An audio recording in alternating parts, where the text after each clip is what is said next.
everybody. How's it going? Welcome to Dakota Boys Talk Movies. Woohoo, we're back. We're back. We're going back in time to the wonderful year of 2000. Dakota, do you remember 2002 very well? Or was those one of your hazy years? Oh, man, I'm not sure what kind of drugs I was on, but I'm kidding. 2002. We were in high school, man. Yeah. Oh, man, we were all flying high on Matrix sequels or something. Oh, man. You sang that. I don't even know what I was doing. I think I was in school for sure. Yeah, probably in school. Probably hating my life because in 2002 I would have been like, I don't know, a sophomore, and that's like the worst year of high school. Probably cursing my French teacher under my breath. Yeah. Because nothing I did was ever good enough for that woman.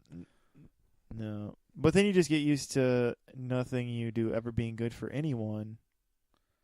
And then you just callous yourself within that scab for the rest of your life. Yeah.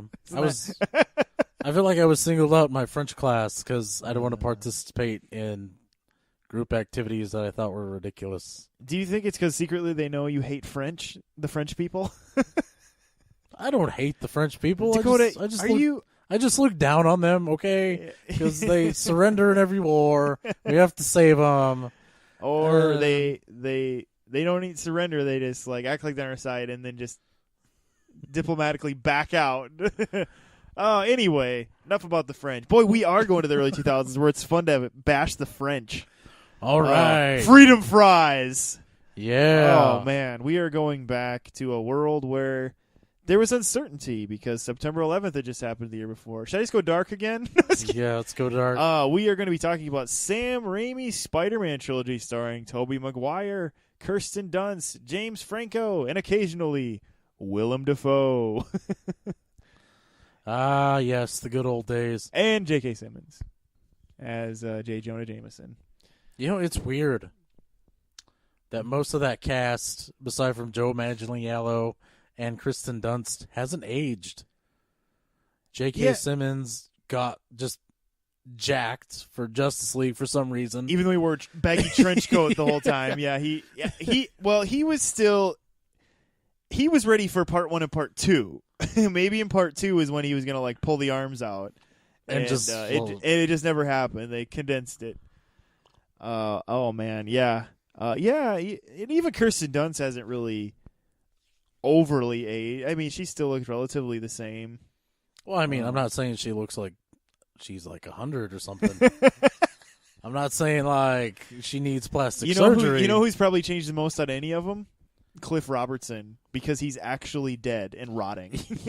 That's pretty horrible, man. Well, that's the truth. When you die, you rot. Sorry, kids. Even the mummies rot. All right. That's enough about Willem Dafoe. Another one of our high notes. Sam Raimi Spider-Man trilogy. These movies were huge. Friggin' huge. I think each one, I mean, these were, they talk about the MCU being like these giant movies, but I mean, each of these made $1 billion. Did it really? Yeah, something like that. No. I think altogether they made like $1 billion because I think. Whoa, wait a minute. That's in back then money. So maybe it's like 700. No, I think altogether they made it's $1 billion franchise. Only 3 movies though. That's pretty good. That's pretty good because I think the first one made like what was it, 350? I don't know. It was maybe more. It was huge numbers for the time. I remember. That was back then money though, when you could actually buy stuff that it was a multi-billion-dollar franchise in today's money. You could buy stuff back then you couldn't get now. This is just a little truth here because 2002. Let's see, I would have got like my first vehicle around that time, and I think gas was like $1 a gallon. 106, I bet. Yeah, or like I remember when it crossed $1, and I'm like, son of a gun. That's when everyone was saying, "I'm gonna buy me a horse, and I'm gonna get a bicycle." And what about when it snows? I can't afford the bread and the milk. You know what? I thought we should invest those little Chinese carts, man, where you got the guy and you get in the back and. Oh god! No, you gotta Americanize it though. You gotta have a whip and just like you whip them. It's getting awkward. But here's the thing. Who's pulling you? Who's pulling you? Well, this will be a job. I mean, but you're whipping them. Every job has its ups and downs. Oh, I mean, wow. This one will just be, you'll know what you're getting into. Yeah. Are you okay with being whipped? Why, yes. Thank you for asking. Oh, wow. I'm just trying to save. Guys, it was a different time. Honestly, in 2002, everybody would have been like, I'm going to have the Arabs pull the cart and I'm going to whip them. Because it was the really heavy war on terror at that time. Oh, yeah. Oh, man. Yeah, so the first... this wasn't the comic book movie that kicked off the craze that we have in these years. But it was the one that mattered. There was Blade into X-Men and all these movies coming into the early 2000s that were like, oh, these are lucrative. But Spider-Man was really the one that was the blast of the trumpet. And I think box office wise and just audience wise, it was just the one. Yeah. The one that really just blew it up. And basically that era's Batman. Yeah, and let's break it down here. So break it down. You have Sam Raimi coming on board, which at this time, now when he comes on to thing, he's known as like the visionary director, Sam Raimi, who did the Spider-Man trilogy. But at this time, he was like the visionary independent director who did Evil Dead back in the day in Army of Darkness. I think it was did a random baseball movie and things like that. No, for he love did of the game. For love of the game, yeah. Kevin Costner, baby. Yeah, the Costner doing a baseball movie again. But yeah, people were. I feel like people were. I remember people being excited that it was going to be Sam Raimi because everybody knew he was a big comic book nerd. But at the same time, it was like, well, this is a big movie for him. No kidding. His other movies were made for like $10. Like literally, what was Evil Dead made for? Oh God, like $1,000 or something ridiculous. Over the course of like 6 years or whatever it took. Yeah. Can you imagine if it took that long to make this movie, the first one? Oh man. And then the other thing interesting coming into this was I was familiar with Kirsten Dunst when they brought her on board to be Mary Jane Watson, MJ, as she's affectionately known. And I had familiarity with the Spider-Man world, not so much from comic books, but from the very popular 90s cartoon show that was pretty well made. Had some weird CGI flying through the city moments. It was basically a sequel to the animated X-Men cartoon that they had.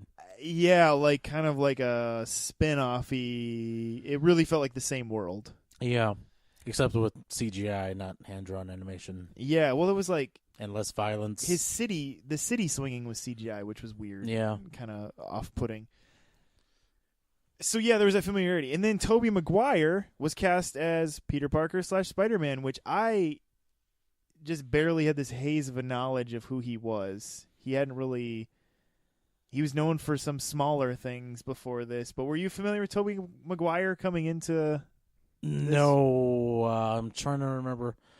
I think... He was in that Ang Lee movie maybe before this, and it is escaping my memory. Well, before this, he was in Cider House Rules. Was that Ang Lee? No, that was Lasse Hallström. Okay, never mind then. Why do I know that Lasse Hallström directed that? Oh, the things I know. Sorry, Mom. What a waste of brain space. Oh, man. Yes, in Pleasantville might have been before this, which was Gary Ross directed, which he also did Seabiscuit with. And I think it's probably what a lot of people knew him mostly for, just because that was probably his biggest hit movie before this. And so it was like, I don't know, everybody's excited because they were doing Spider-Man. Spider-Man was just, he was kind of the one that was known outside of like Superman and Batman, I feel like at this time especially. Like he was one of the it ones that people just knew. And then this movie came out, and did you go to it opening weekend, Dakota? I did not.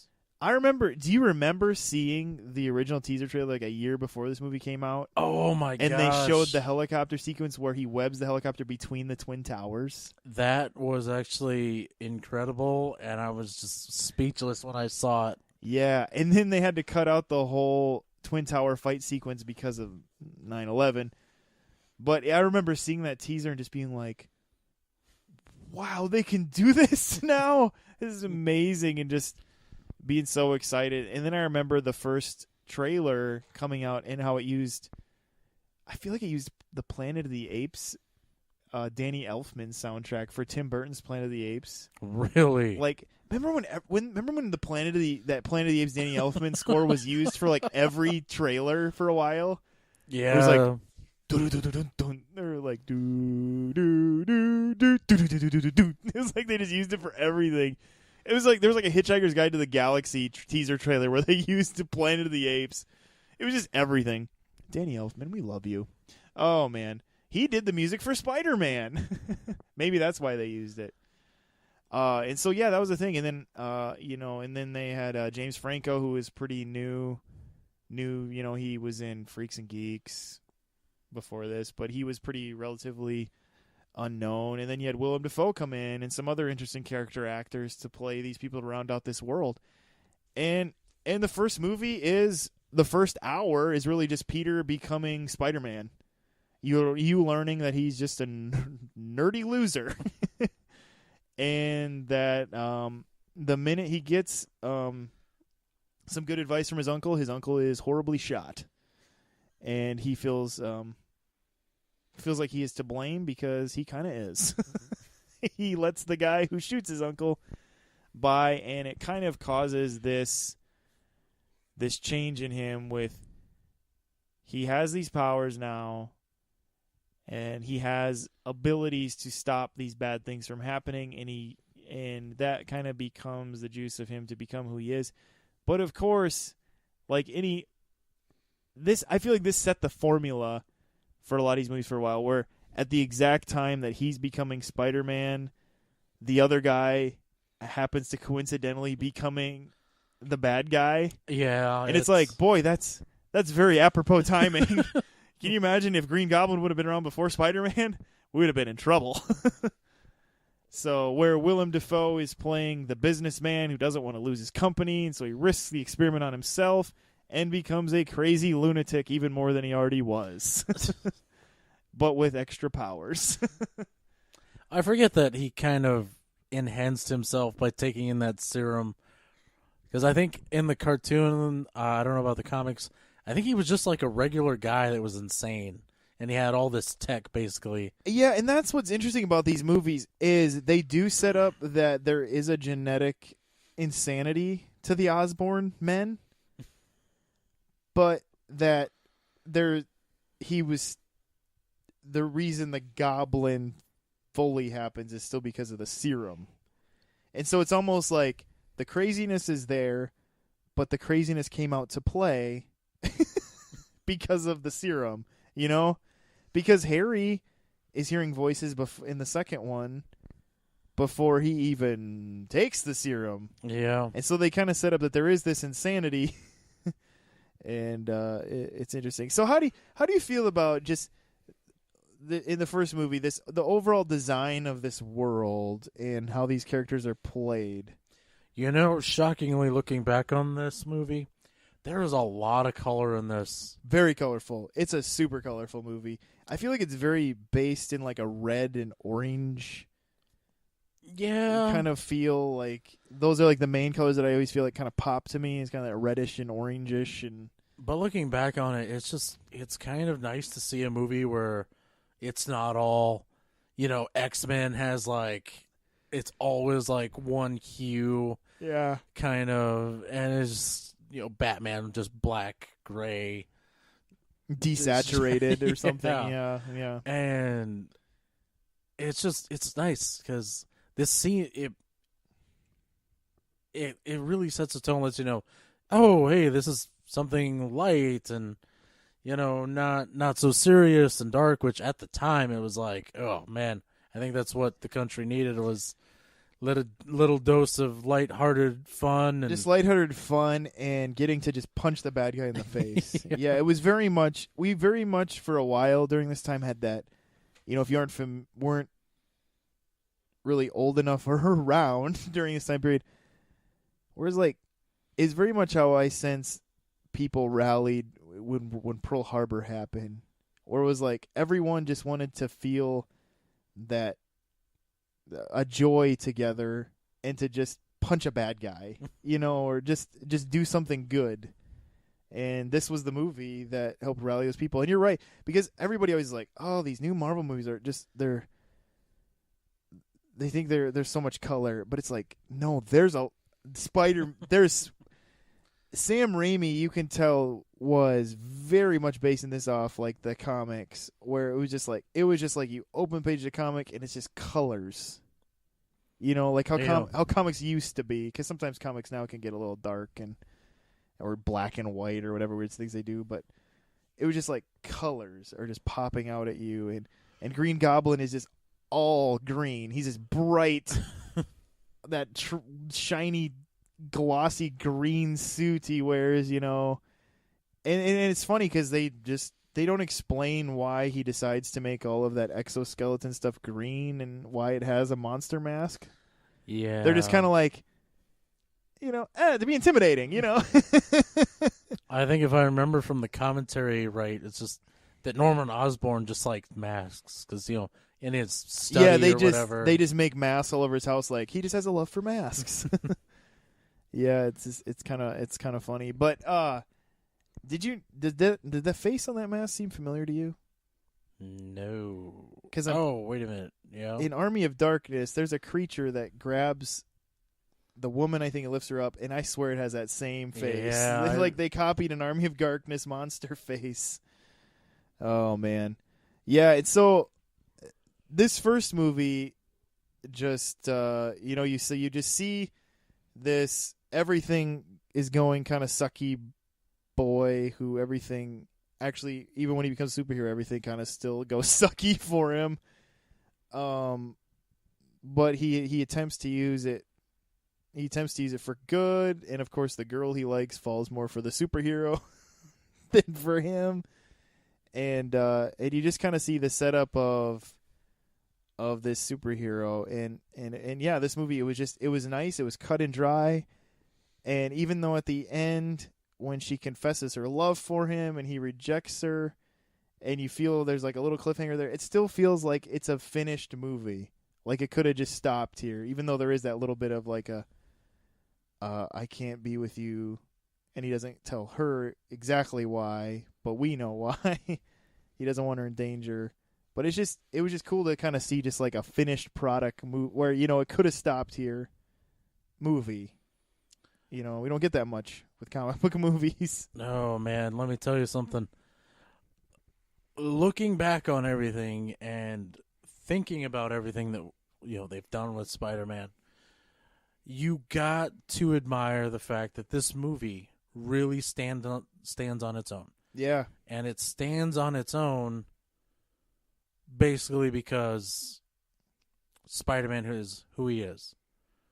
He's not getting help from anybody. This is probably the truest form of the comic that there ever was in live action. And to be honest with you, that's great. Seeing Tony Stark pop up in the last Spider-Man movie was great. But kind of giving Peter a helping hand, basically giving him the suit, the tech, just kind of feels like the kid was getting way too much help. Yeah, you see Spider-Man struggle to figure it out on his own in this, like a person actually would.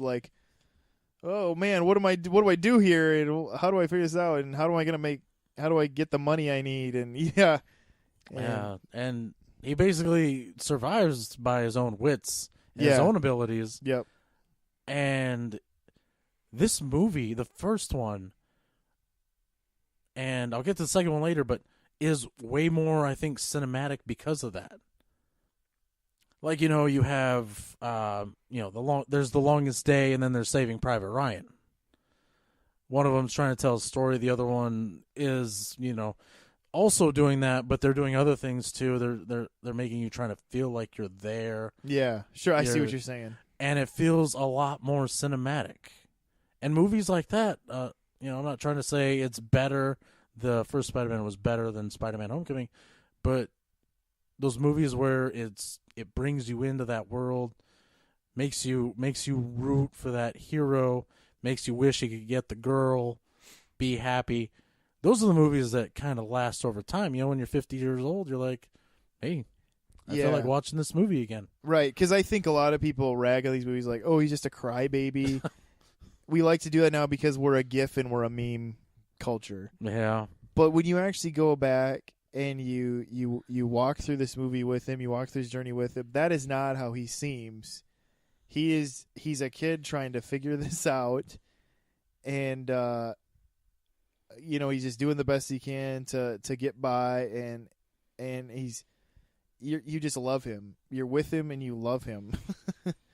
And it resonated with people who don't even like comic book movies. That's what I always found was fascinating about this movie, is that like everybody loved it. Yeah. Just everyone. It didn't require anything of you but to just watch it.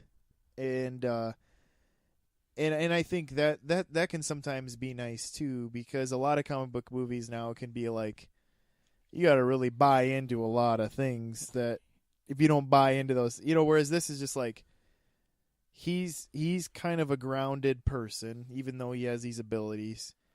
And then there's just like this one bad thing that he has to kind of go after, a lot of the time. Obviously we'll get into Spider-Man 3 where it gets a little more bigger. But the one thing is, how do you feel about how the web he just makes the web with his body, where it comes right out of his skin, instead of having web shooters?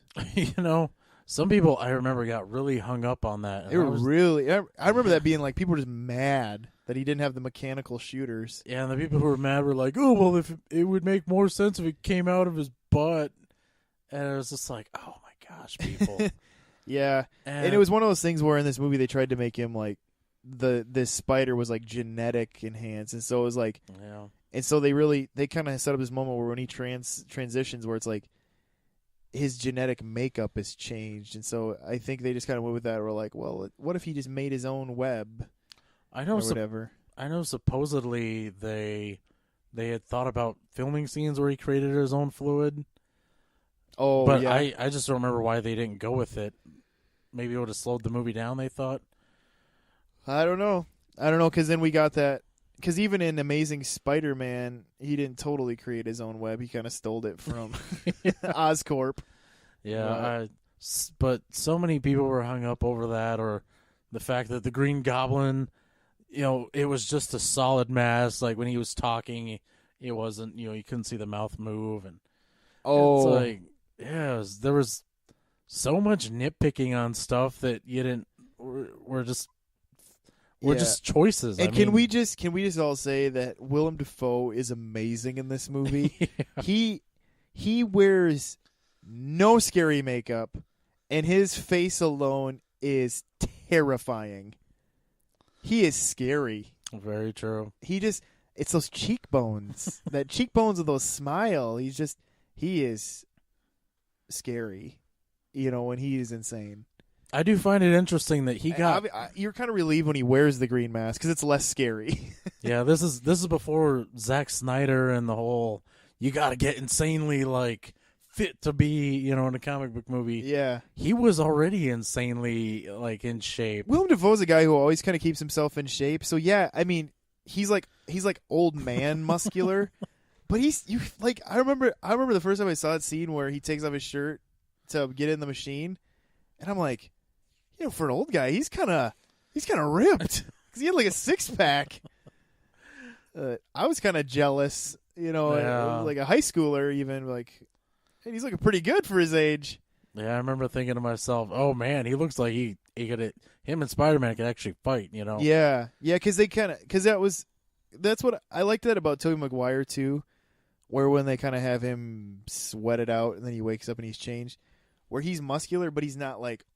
It would just be weird if you were like overjacked or something where like you see the definition where it's like, oh, there's a strength there.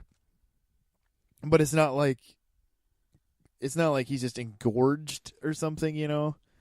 And so, because there's been different takes of Spider-Man. Most of the time, he isn't overly big, but then sometimes there is like that jacked Spider-Man, and it's kind of weird. So, yeah. So the first movie is just great. It's just fun, popcorn entertainment. And then the next one came out 2 years later. They crank these out like every 2 years. Yeah, it was at that time a breakneck speed, people. Yeah, I mean, 2 years was like, whoa, it's only gonna come out 2 years.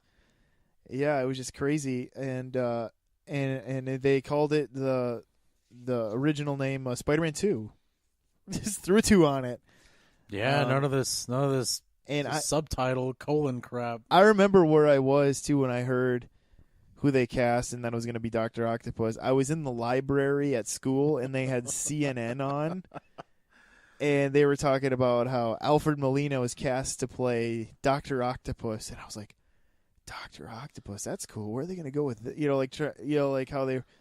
Like, how are they going to do those legs and things like that? And I thought how they did the legs was cool. It was a really cool blend of practical and CGI. Yeah. They actually had guys moving around real practical arms. And Alfred Molina, I thought, was great casting. He was. I thought he did a really good job playing that role of Dr. Octavius. This movie's interesting in that when we come into Peter's life in this movie, it's a train wreck. He is like, his life is falling apart. He's not keeping up in classes. He's exhausting himself trying to be Spider-Man all the time. MJ expressed her love to him at the end of the first one. He had to reject her, and she's with Harry. Is she still with Harry? Yeah, she's still with Harry. I thought she was with No, never mind. That's the thing. He finds out in this one that he's with J. Jonah Jameson's son, who's an astronaut, and so she's dating an astronaut, and then he gets hired to be the photographer for when she's with this astronaut, and then that party scene is really just the epitome of his life. Where he grabs a glass and it's empty. He tries to grab a snack and they're gone. It's just the epitome of his life. And his love is with another guy. And it all just kind of sucks. And in the midst of this, he gets to meet Dr. Octavius. And once again, coincidentally, this man becomes a supervillain within his world. But, I was thinking about this. And again, we can joke about this now. But you didn't really you kind of forgive the fact that that it's like that. Yeah. Because it's like, whatever. It's a fun, interesting movie that you're not like, well, isn't that a nice coincidence that after he meets Peter, he becomes a supervillain? But this is a man, and they kind of set it up where it's a man that Peter really he respects him, he appreciates him, and it's a man who wants to help the world, but has everything crumble around him.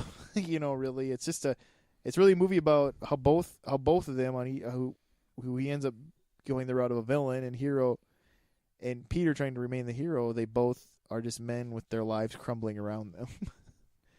That's very true. Which is interesting how they both have different routes on same side or different sides of the same coin. Yeah. It's kind of interesting in that way. And there is some cooler action sequences in this movie. There's some scarier ones too, honestly. Yeah, well, that scene in the hospital room still freaks me out. There is a scene where after he gets stuck with the arms in his back, where he's in a surgery to kind of get removed, the arms have a mind of their own and basically start attacking the whole hospital staff, which are inexplicably doing this surgery in the middle of the night, where it seems like no one else is in the hospital.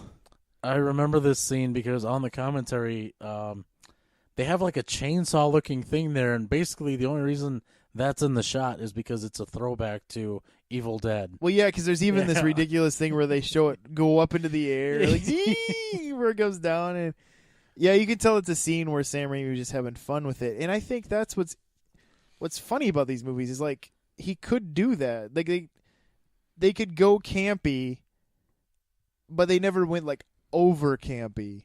where he could just have fun with it. Yeah. And because, I mean, at the end of the day, it was still just a lighthearted comic book movie, that maybe had something to say, but was mostly there just to entertain. So, yeah, I'm just throwing this out there as a little anecdote. I used to drive one friend of mine crazy. He was in love with this film and always was watching it. And I would constantly make comparisons between this movie and Superman 2. Just to annoy the crap out of him, like, the choice. Well, just a couple other things too, just to kind of annoy him because he was just really huge into Spider-Man, and it didn't help that someone who didn't really follow the Spider-Man movies saw us watching one of them, and he was like, "Oh, what is this? A new Superman movie?" And I was like, "It kind of is because they just stole," and then he'd freak out. Yeah. Yeah. Well, it is kind of interesting.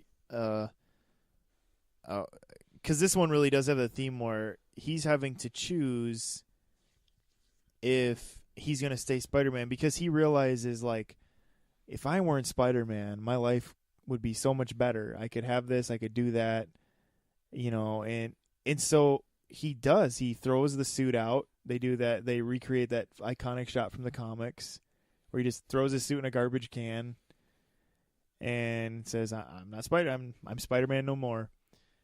And things do seem to go well for him. You do kind of have that, like, they do that great, like, raindrops keep falling on my head. They do that Butch Cassidy and Sundance Kid song. Yeah. And they just do, like, this montage of him just, like, fixing his bike and doing better in class. And isn't this the scene where where he's eating a hot dog and he watches the fire trucks go by? Yeah. And he just walks the other way. Yeah, he sees, like, fire trucks going to an emergency, and he just bites a hot dog and walks the other way.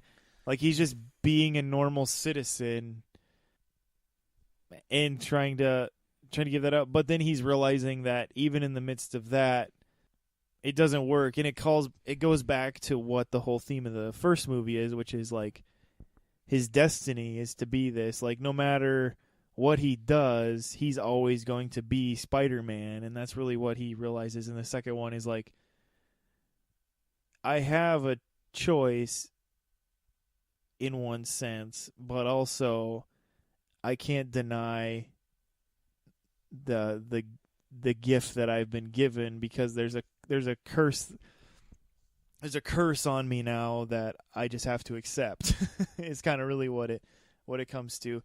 And I think that's why a lot of people really like why this movie ended up being like the first superhero movie that, like, Roger Ebert actually liked. Like, I think this was one of the first ones he actually, like, applauded as being good, was just because he thought it was a well-made movie that had an interesting character arc to it.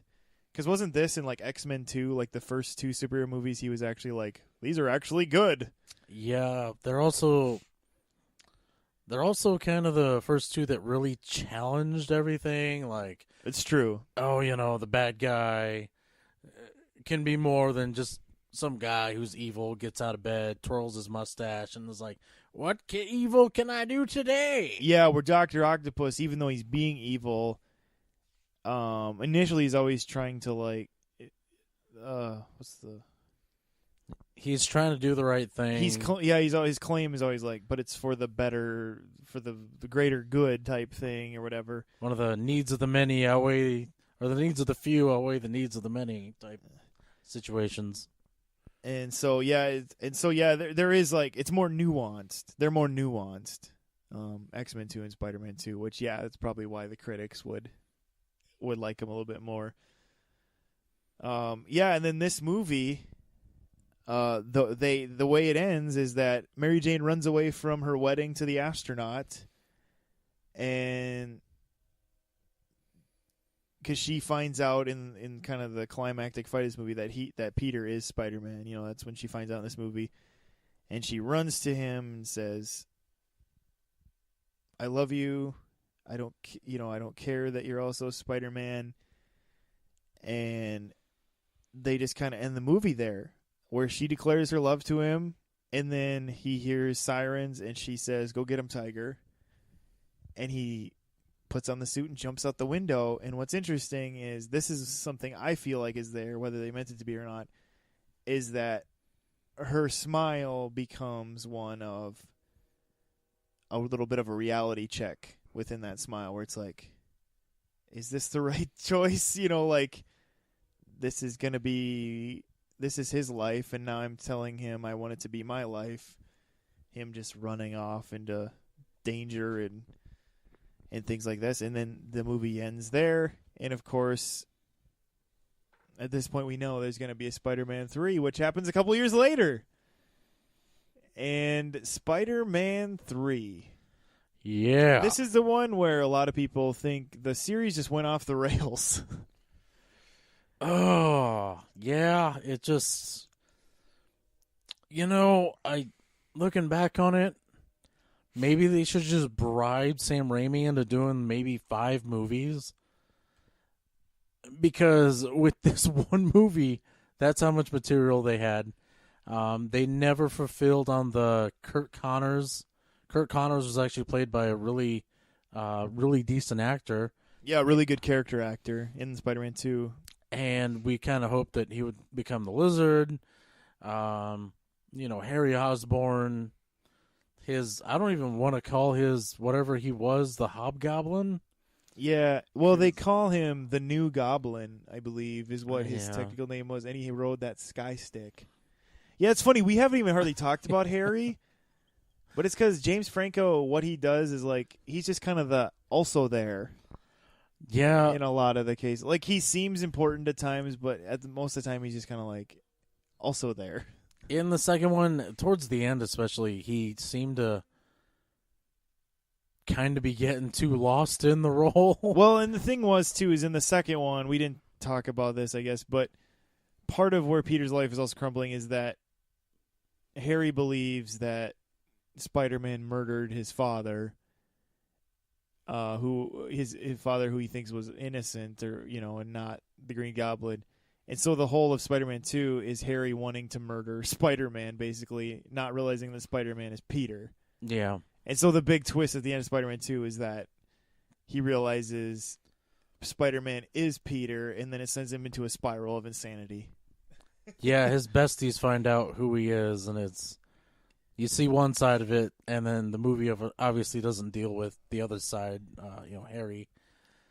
And then the next movie comes up, and he's already like, all right, here we are. I got my flying snowboard, and well, for the first scene, and then they have him have amnesia, so that he can act even crazier. Where the way they have him be amnesia is just like he's always smiling, and then there's that scene where he's just cooking with Mary Jane, and he boops her on the nose, and it's like, what is happening? I'll admit it. Even though I'm a lot more forgiving to this movie, there's just it's weird.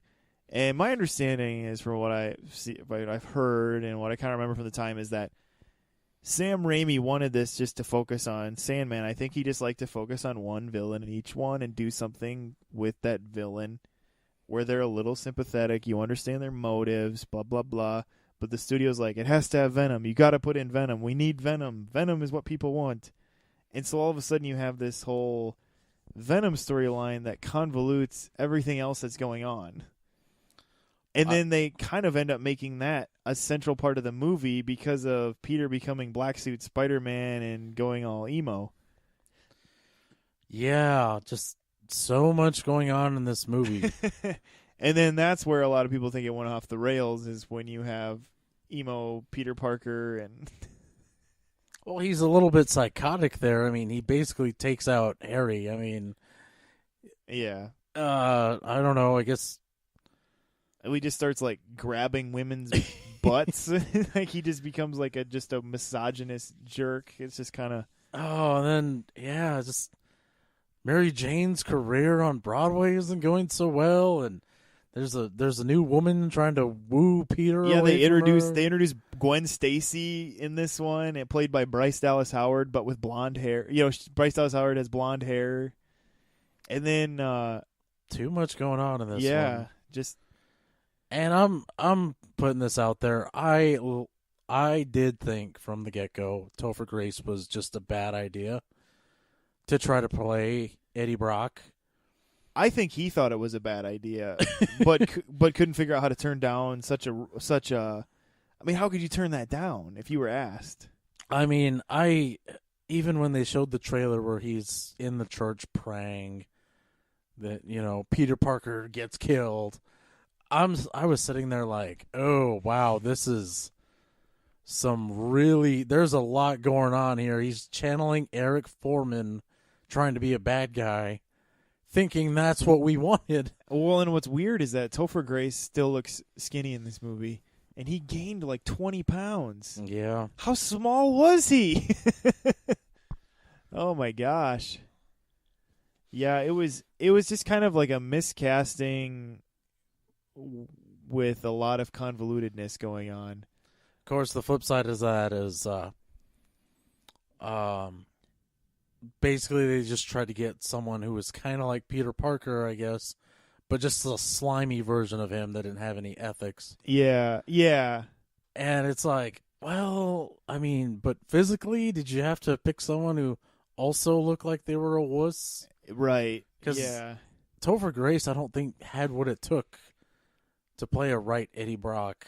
No, I don't know. It was just kind of, I don't know. It was just a miscast. But what's weird is it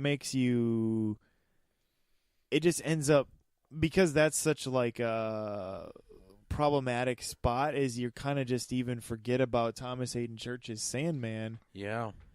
Which is quite a bit more interesting, but just, it was like it ended up getting lost on what to do with him because the Venom thing ended up becoming so much more centric than, and, yeah, it just kind of felt. And what's the sad part is that the special effects are amazing in this movie. They are. Like what they do with the sand stuff, like how they did all that, is quite good. Visually, he was going to be one of the harder villains to handle in the first place. And the fight that everyone was, I remember there was a magazine at the time called, I don't know if it's still a thing, called Wizard. Yeah, is that still a thing? I haven't seen a copy of it on store shelves in like years, but they kind of had like a spread where it's like, oh, imagine what it'd be like to watch them, Spider-Man and Sandman, have a fight the way Doc Ock and Spider-Man had a fight, and the Spider-Man Doc Ock fight was amazing. Yeah. Yeah, it was a really cool sequence on top of a train, and but then there was the side of that building. I mean, there's some cool Doc Ock Spider-Man fighting. And then the fight in this one was like a couple minutes. It was like over in a heartbeat. It felt like. Yeah, it just. It was, and it didn't really feel like it meant as much, either. I don't know. It was just kind of. It feels like. He got cheated. Sandman got cheated out of his own. He should have been the marquee villain, the Venom, the black suit, the Venom symbiote. I feel like that should have been its own movie. And then even the whole stuff with Harry should have probably been its own movie. Yeah. Yeah. So just too much going on here.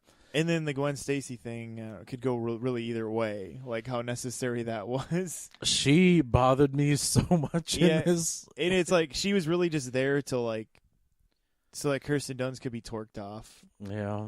About another girl liking Peter type thing. But I don't know, it was all just kind of, there was a lot happening, and it was hard to always figure out. The puzzling of it all together didn't quite always make a real great whole at the end of it all. Maybe. And then the whole, when Topher Grace, they'd always have to pull back. Whenever he would talk, the black would always have to pull back so you see Topher Grace's face.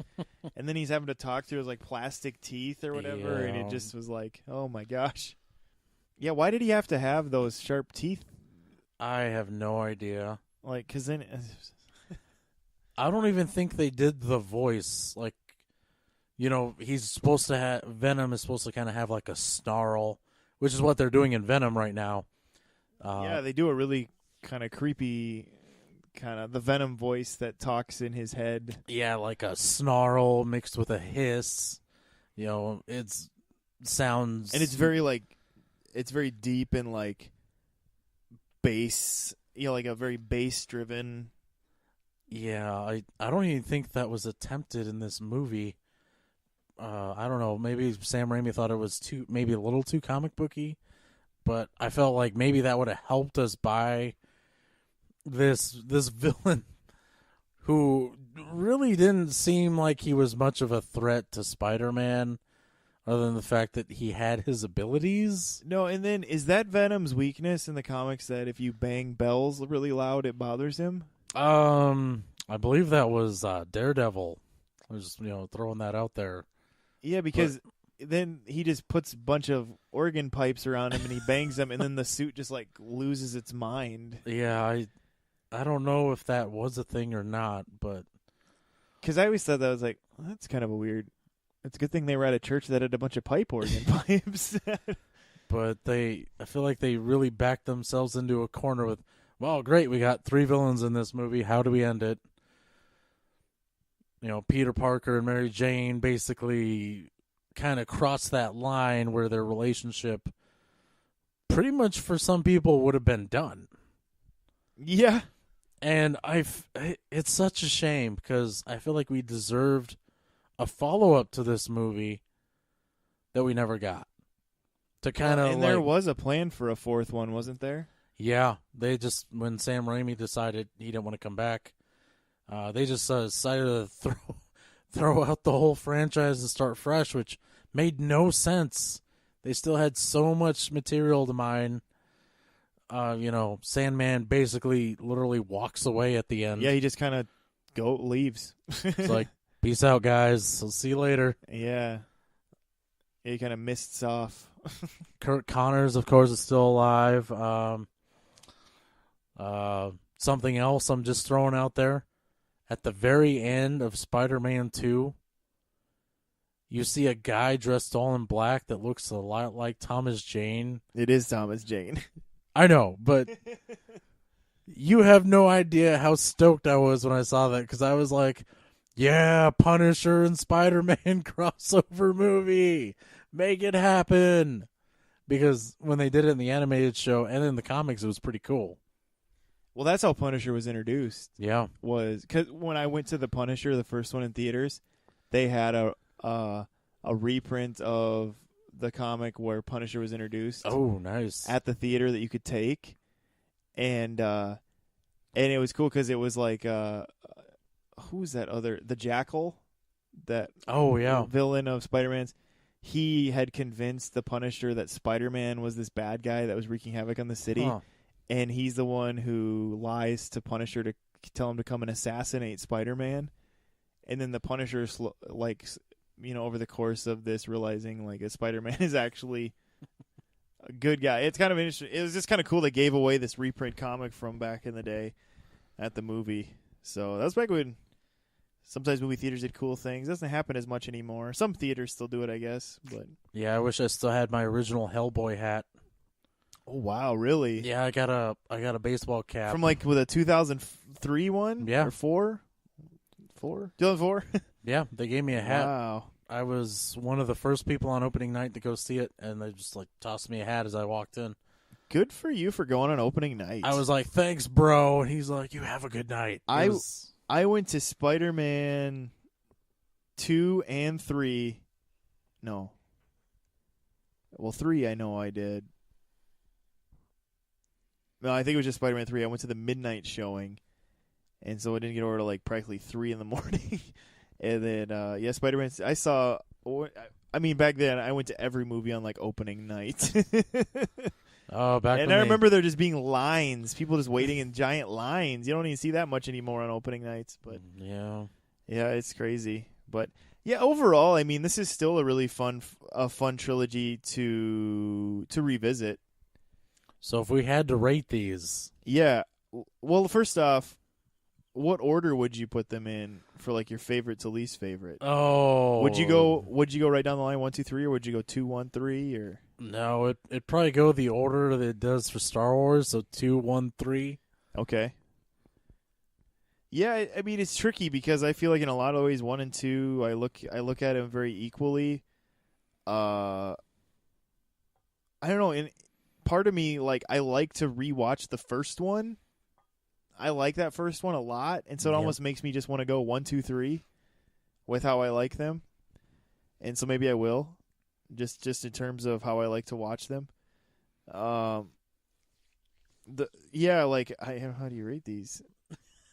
Stars? Let's go stars. It's been a while. Yeah, we'll do stars. Like 5 stars is the best? Yeah, 5. Okay, well the first one I almost would just do 5 stars. Oh, okay. Just because even the things that are flaws, it's like I think we're far enough out, and you look back, and even some of the things like what they could have, like it's still just fun. Like it's forgivable, and so maybe I would just give the first one 5 stars. What about you? Ooh, man, you really got me into a box. 4. 4. All right, so Spider-Man 2. Oh, 4.5.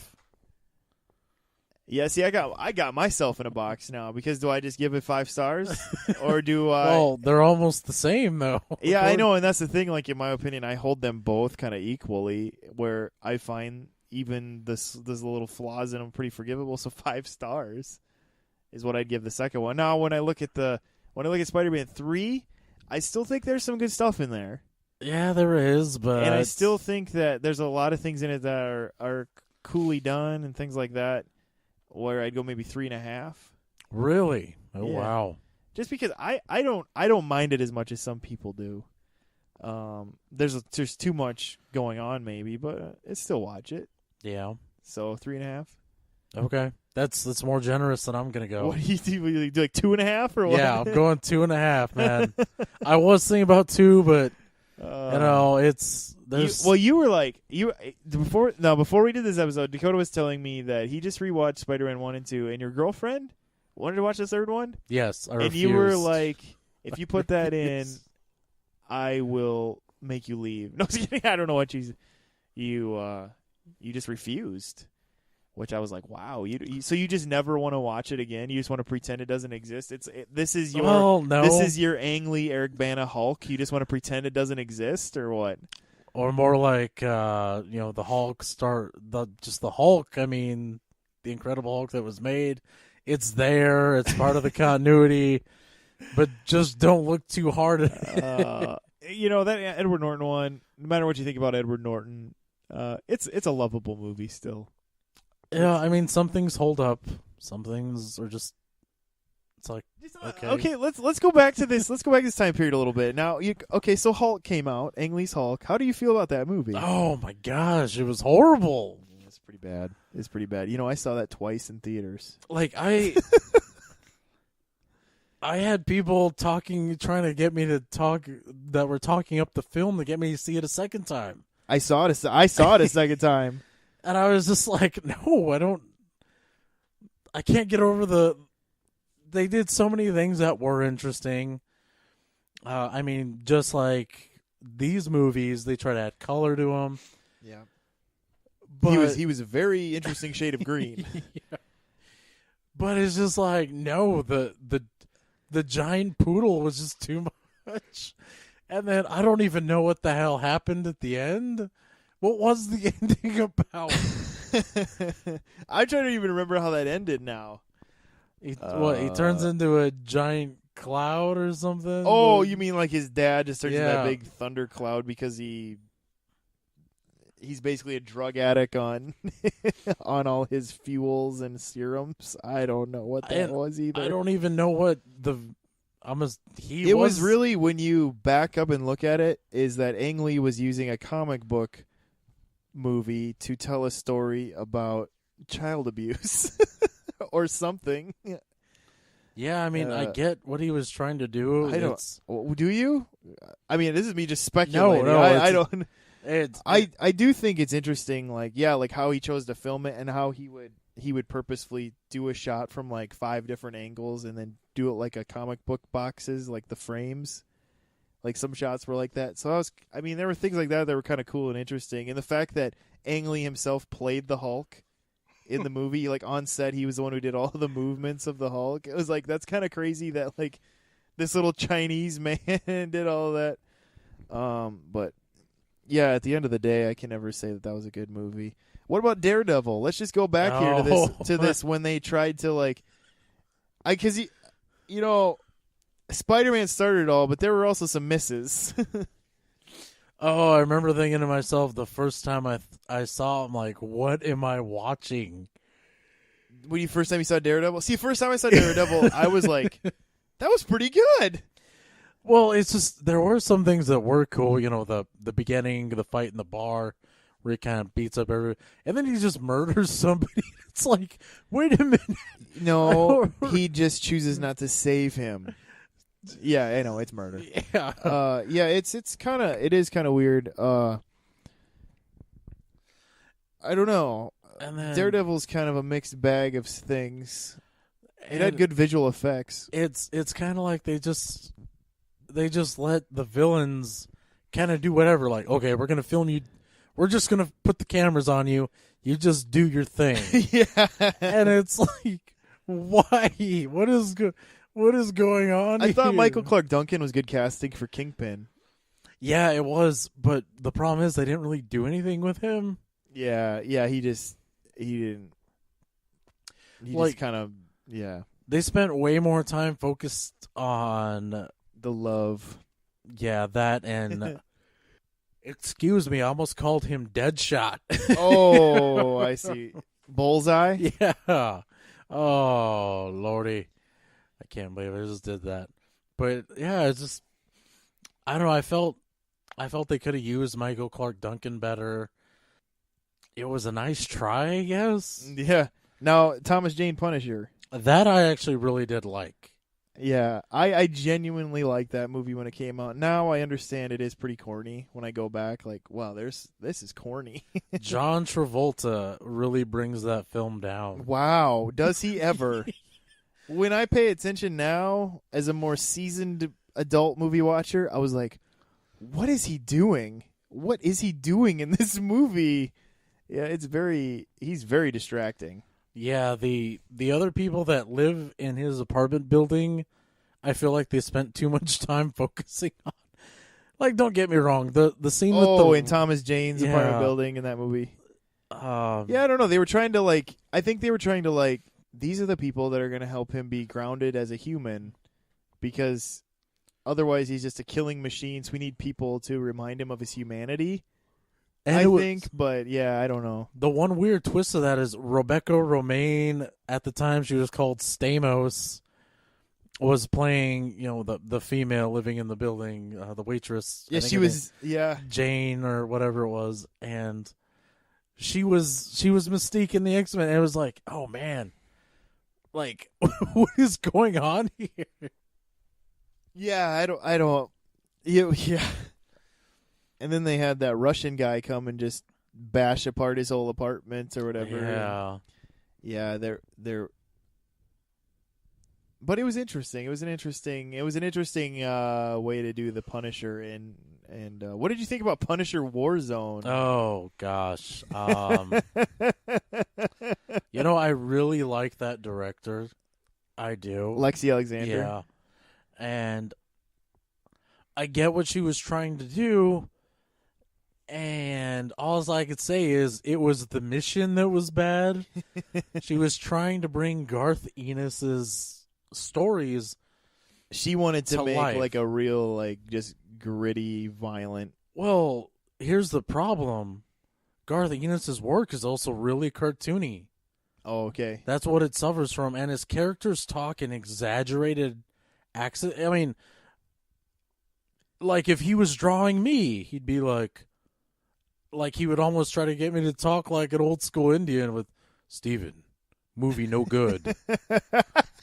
You must see flaw. That was the thing that I found most distracting about that movie was Jigsaw, talking like just an over-the-top gangster. And the British people are not good at doing those there's certain accents that British people should not try to do. Regular American accents, they can do fine, even though Carrie Elwes struggled in Saw. Yeah, most of the time they could pull it off in some capacity. All the British people on The Walking Dead, it's like, oh man, you really should have thought about this. Should have just gone without the accent. Because doing an American accent as opposed to doing an American Southern accent are two completely different things. Like saying I know how to skateboard and saying I know how to grind these rails are two different things, bro. One of them, oh man, if you know how to do one of them, that doesn't mean you know how to do the other one. Yeah. And it's just, oh man, yeah, that was definitely the growing pains of what we have now is interesting. And then, there's still a lot of, obviously there's still a lot of misses in this time, but there was that time there where it was like, you didn't know what they were going to pop out next because it was like, there were all these comic book characters and these studios are like, what do we have the rights to and which ones do we use next? And what can we put out? Or this is the budget we have. Which one would be good to use at this budget? Are we going to talk about Ghost Rider next? Well, then there's Ghost Rider. That happened where Nick Cage, tried something, and I do think it's odd that is probably the only movie where the female lead tried to emulate her comic book character more by flashing all the cleavage. I thought that was really odd. Well, she's never been afraid to do that actress, but yeah, it was, I don't know. Yeah, it just that I think that's why when 2008 came around, because we had Batman Begins, it was like, wow, that's a really good Batman movie. It'd be interesting to see what they do next. And then in one summer, we had Iron Man and The Dark Knight. Yeah. Two just defining movies. In 2008, those two movies defined everything going forward. I noticed you skipped over The Incredible Hulk. Well, that was in that summer too, but there was just... But those were the two... That year, those two movies defined where those two studios went. Yeah. Where it's like DC is still trying to recapture the magic of Dark Knight, but taking all the wrong takeaways, from that. Where Christopher Nolan, it wasn't about the fact that it was dark and gritty. It was about the fact that he tried to make an interesting story about those characters and then build that world around them. And then you had Iron Man, where it was like Marvel was this struggling thing that decided it was going to try to make movies again. And they're like, let's just take this second-tier character and see what happens. And we'll pull this guy who just got out of drug rehab, who's kind of trying to get his career going again into this role. And then all of a sudden you have Iron Man is like now considered a top-tier superhero played by a $50 million movie Robert Downey Jr. And it's just kind of crazy how in those 6 years we saw a lot of like, you went from Sam Raimi Spider-Man, like you talked about, to the things that set the standard going forward for good and bad. And the thing is, it could have, I feel like, had Warner Brothers made the movies that they were trying to push, comic book movie-wise, it honestly could have gone either way, more extreme. Oh, okay, sure. I know, good Lord, they had so many, I think it was, they were trying to do Batman versus Superman at that time, and I can't remember who they were trying to get to direct that. Who was the director of Troy? I forget his name. Oh, give me a second.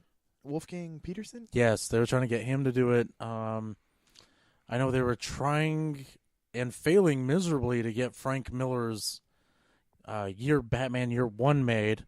Yeah. So grateful that did not pan out because from what I understood of the script, it was insane. At the time, you had J.J. Abrams trying to get his Superman movie going. Also very grateful that that went in the toilet. Joss Whedon in his Wonder Woman movie. Yeah, that's right. Joss Whedon is so very grateful that tanked and just went under. I guess the only one that I'm sorry that wasn't made was the Justice League one that George Miller was going to do. Yeah, the one we have an episode about, Justice League Mortal. Yeah. But which everybody was together ready to make it. Yeah. And we have an episode we talk about that, but that was a crazy thing. But yeah, just so out of that era, it's like these Spider-Man movies are the only ones that were actually consistent. And I think it's because it was every moment, every kind of turn of the story was thought about, and it was just, the talent was too strong. Yeah. And, people just, this is the reason Spider-Man is still so loved to this day. It started for this generation, it started with these movies. It's crazy, though, when I think back, though, on how many just things they were throwing out there and seeing what would stick to the wall, and how many of them just slid to the floor miserably. I do find it interesting that Bryan Singer, unlike Christopher Nolan, completely abandoned what he was going for a more comic book feel at some point, though. Yeah. Yeah, because what he had wanted to do was just no crazy costumes, just kind of more realistic approach. Get rid of the crazy. Toad was very kind of a comedic character, so was I guess. So in some of the other X-Men, Kitty Pryde, Dazzler, like that, but he kind of just was like, well, we can get rid of him and get rid of this more realistic approach and go more comic booky in X-Men Apocalypse, and it's just that movie was really uneven. Yeah. Yep. And the two movies we didn't even talk about because they're so forgettable were the Fantastic Four movies that came out in 2004 or 5 and 2007. I don't know. Those were out in those years too, where it was like, wow. I think 2005, 2007 or something, those came out. I think the only interesting part of those movies, they try to imply that the Fantastic Four and the X-Men were in the same universes. Because in X2, there's a kind of reference to Franklin Richards, which would be Reed Richards and Sue Storm's son. Oh, okay, sure. And then in a deleted scene for the first Fantastic Four, Mr. Fantastic kind of stretches his face into like a square-jawed mutton chop guy, obviously hinting at Wolverine. Yeah, they have his face going to Wolverine, so, yep. But then the movies just kind of sucked, and nobody really cared. Yeah, the first one was considered a moderate success, like it did all right. And then the second one, nobody really liked much at all. But yeah. Maybe if they had cast Keanu Reeves as the Silver Surfer and gave him more screen time, it would have been way better. Yeah. That would have fixed it. I think so. Boy. Everyone loves Keanu Reeves, man. Now they do again. There was a time in that period where they didn't because of the Matrix sequels. Yeah. Damn them. And the Lake House. I think everyone wants to forget about that one. Yeah. So with that, I think we've reminisced quite enough for this episode. We thank you for following along on our reminiscing. And we hope you enjoyed this this conversation that was about the Spider-Mans and also just about just that period in general of comic book movies really taking off. So we hope you like us on Facebook. If you don't already do that, I hope you do. And then you can subscribe to us on iTunes and YouTube and those places. We hope you do that. And just leave comments on if you have a soft spot for any of those early 2000s comic book movies we talked about. Maybe you have a soft spot for one of them. Just let us know. We'd love to hear that. And so I think with that, though, we'll just end this episode. We thank you once again for listening. This is Steven. This is Dakota. See you later.